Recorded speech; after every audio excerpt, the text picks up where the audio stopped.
Good morning. This is Spirit Journey.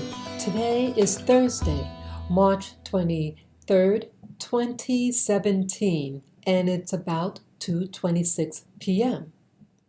I want to discuss the incident that happened in London yesterday. It was some type of attack from an individual. It could have been one or two individuals, and they utilized a vehicle and a knife to kill people or to harm people. So far to date, I heard that there were 4 deaths and about 20 people who were harmed who survived the attack. This video is not so much about the attack, but my perception on how politics and how one's perception or labels or one's identity as it pertains to events.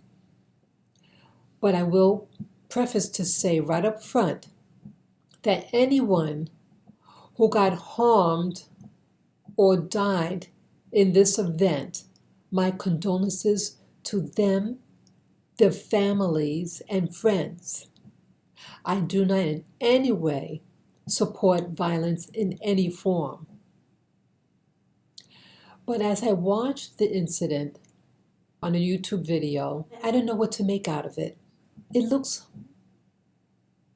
a little problematic. My point of the incident is about one's identity and the choices people make to handle the stress that they encounter. Now, they showed on the news the alleged perpetrator and that they called him an Asian man, and that I'm not sure whether he's dead or not, but he had gotten shot.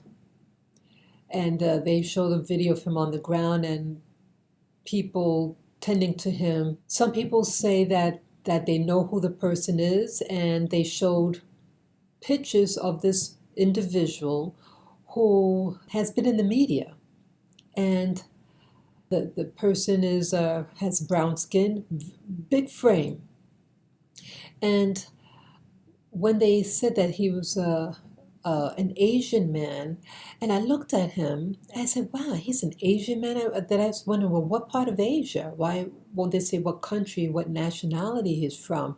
But I'm thinking, boy, he doesn't look like an Asian man per se, and Asia is a big continent, and all different types of Asians.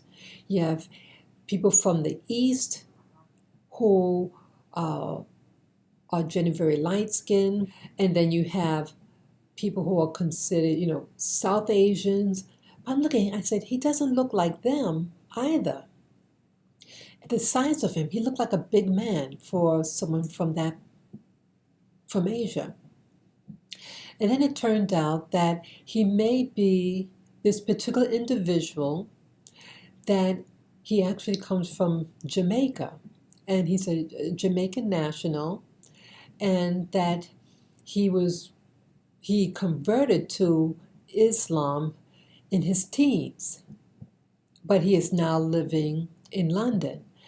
And so I said, okay, that's what it is. So when I saw this, I said, wow, here you have a black man who felt, for whatever reason, to convert to Islam. And I asked myself, is Islam serving you? Whether you're a black man or a West Indian man, is it serving you?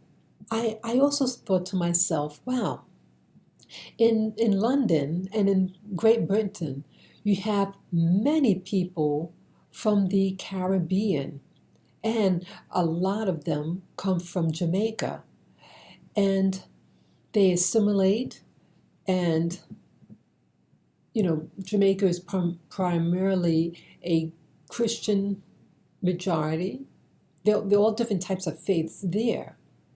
But here, this changed. So now, No longer is he a black man or a Jamaican or West Indian, but now he's taken more seriously. Now he's a Muslim. And as a Muslim, it's a different label now. So you could be of any nationality or race. Now the new label is Islam. And so for him, his actions aren't being labeled as a black man who's Islamic and for the Islamic cause. But in Islam, how is the black man treated by the general Islamic world? Those nations that are generationally Islamic. Jamaica does have Muslims, but is he being embraced by the general Islamic community? When he leaves, so let's say he lives back in the West Indies or Jamaica, what will his identity be? How is he treated by his community? Did he leave the general black community and embrace the Islamic? If that is the case, which Islamic community embraced him?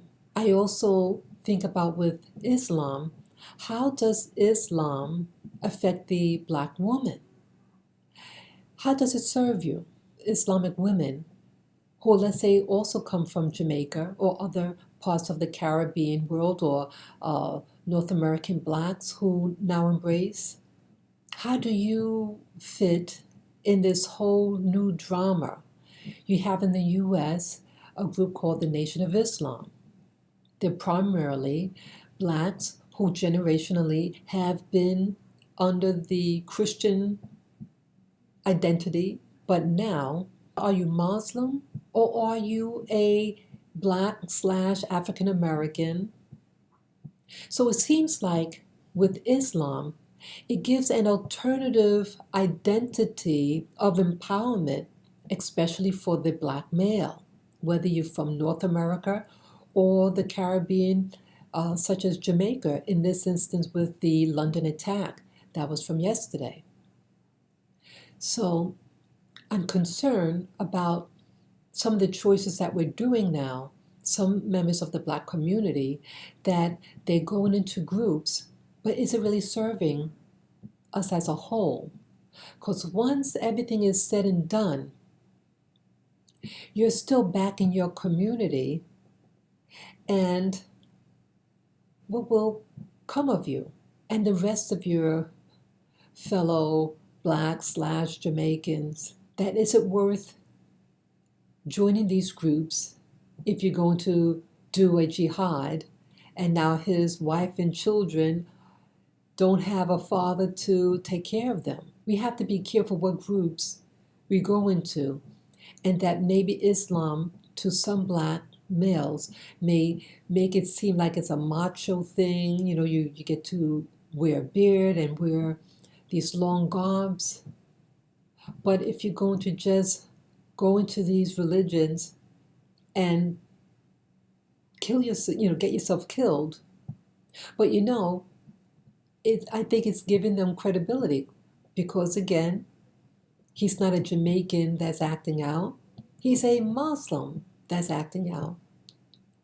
And you get more noticed. You're not noticed for being a angry black man or angry black woman.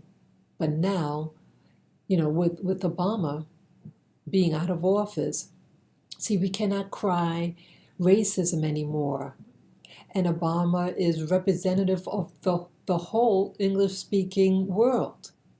So other blacks now can't say that, I'm being discriminated because I'm black or mixed race, whatever. They couldn't care less. And they're not going to feel sorry for you. So I think in part that many people might be going into these new groups because it gives them a new platform to express themselves, their anger and their frustrations.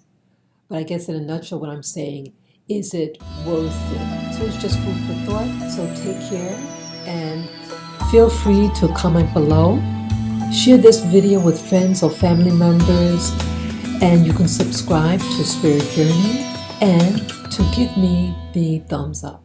Take care, guys. Bye-bye.